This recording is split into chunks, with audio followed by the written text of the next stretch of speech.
How do I manage anxiety as a Nigerian living in Nigeria?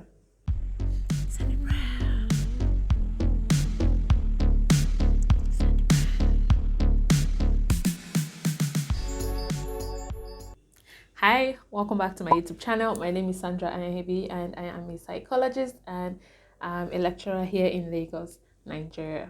So today I want to talk to you about how to manage anxiety as a Nigerian living in Nigeria. I know, especially Lagosians, all right?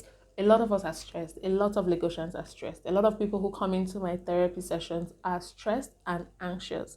A lot of people have different anxiety. Today, we're not talking about all the different kinds of anxiety or how it shows up or why you're anxious. We're not talking about all of those things, except today, we're only focused on how you can manage anxiety on your own as a Nigerian living in Nigeria. Okay, let's get to it.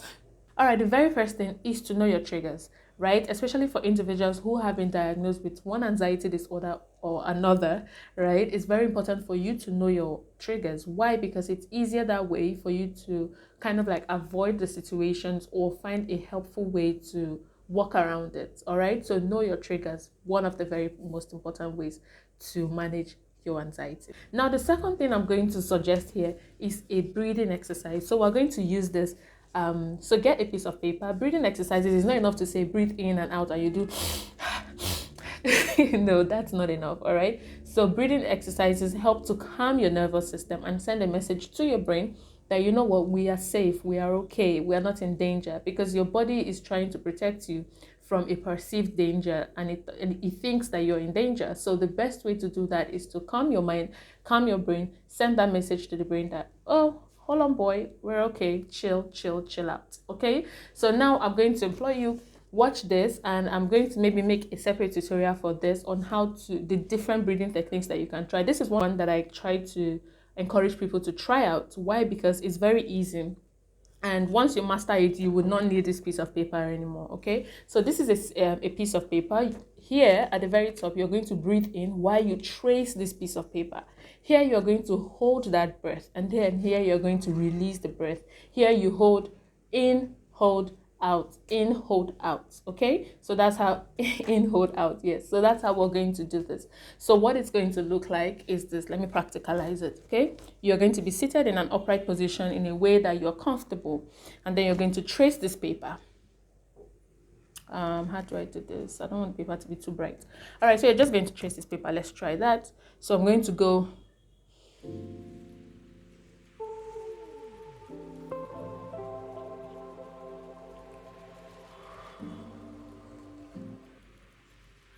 do you see that? So it kind of also releases tension in different parts of your body. You're going to breathe in through your nose and out through your mouth. Slowly, that's the key point. Not, all right, no, you're not doing that. So you're going to breathe in slowly.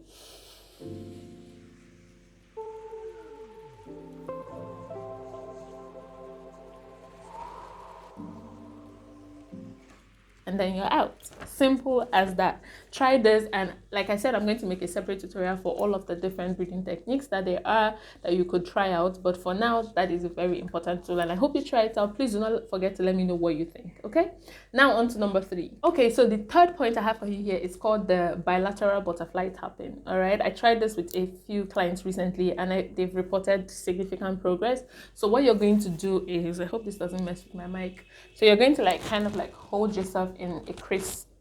Let me finish talking because I think this might mess with my mic. So you're going to hold yourself in like a, what's this called now? In like a cross kind of way. Like you want to hug yourself, but not entirely hugging yourself.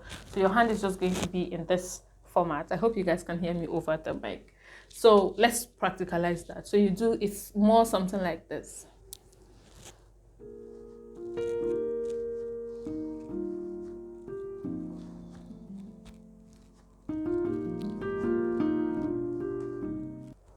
Okay, so this is very important as well. With if you combine it with the breathing techniques, trust me, you would see some significant changes. All right, again, it's sending a message to your brain that we're okay, we're calm, we're not in harm, we're not in a dangerous position, we are okay. All right, so you can do that if you're in a public place and maybe you don't want people to know that, you know, this is what you're doing. You can kind of like try to like hug yourself out. Okay, so maybe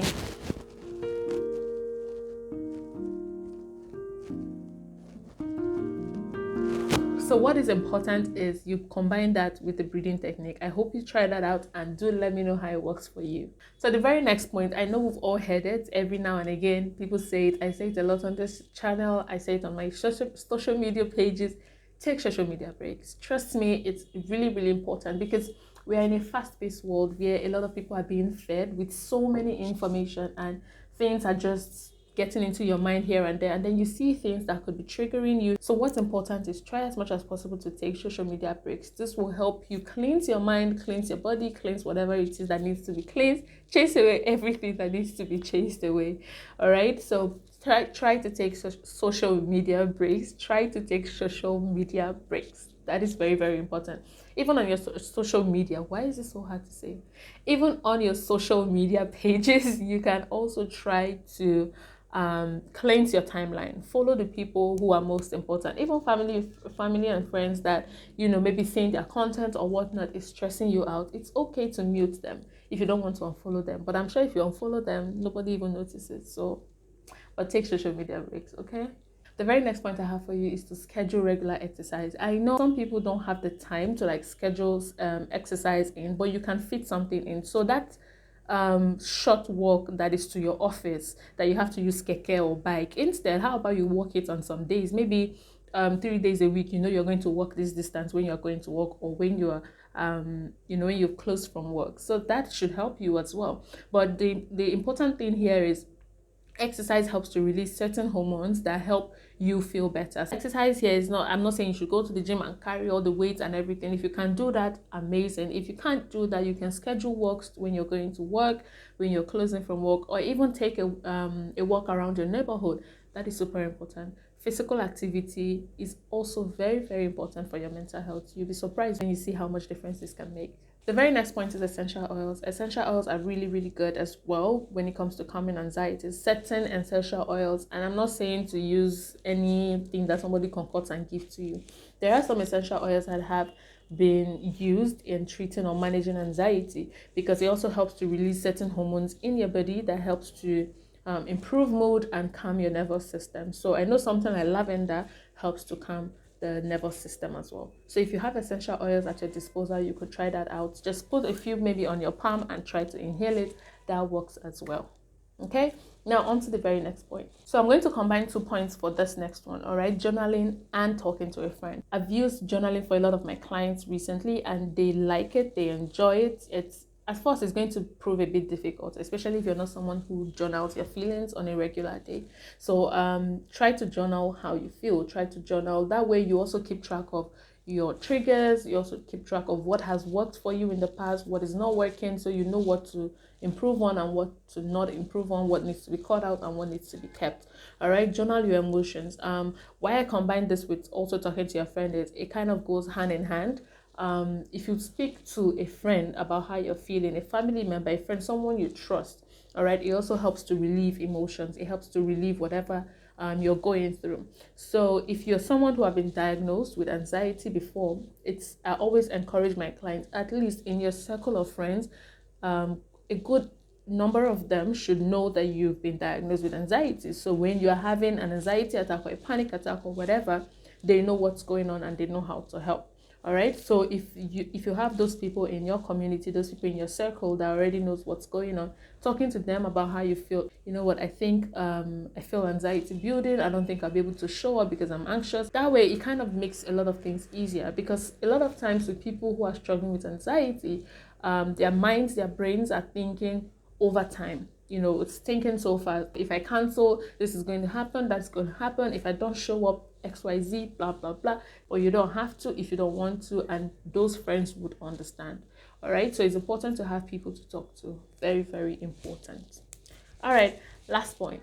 All right, my very last point here, you guys, I know most people already guessed it. If you guessed correctly what my last point is, leave me in the comment. Let me know if we're correct, if you were correct or not. But my last point is therapy. All right, if you've tried all of these things, all of these tips, and many more out there that you have tried and they are not working, or you're seeing very little progress, I'm going to encourage you to try and go to therapy. That way your therapist tries to go, you know, find a deeper meaning to what's going on with you, helps you identify your triggers better, helps you then find better ways to cope with your anxiety. Some people may have to go through exposure therapy or whatever the case may be. But if you have tried all of these tips and none of them are working, try therapy. Okay, thank you guys so much for watching this video. Today I spoke to you about tips on how to manage anxiety as a Nigerian living in Nigeria. All right, these tips could work for any other person out there, but I just wanted to focus on my Nigerian audience because I feel like a lot of us don't have so many things focused on us to help us combat some of the issues that we're going through. So I hope you enjoyed this video. Please do not forget to like, share, and subscribe, and share. That is very important. You've enjoyed this video, you liked it, you think it's helpful, please share to your friends, share to someone who you think is going to need it. Trust me when I say a lot of people are going through, are experiencing tons and tons of anxiety. So please share this video, and I will see you guys in the next one. Bye.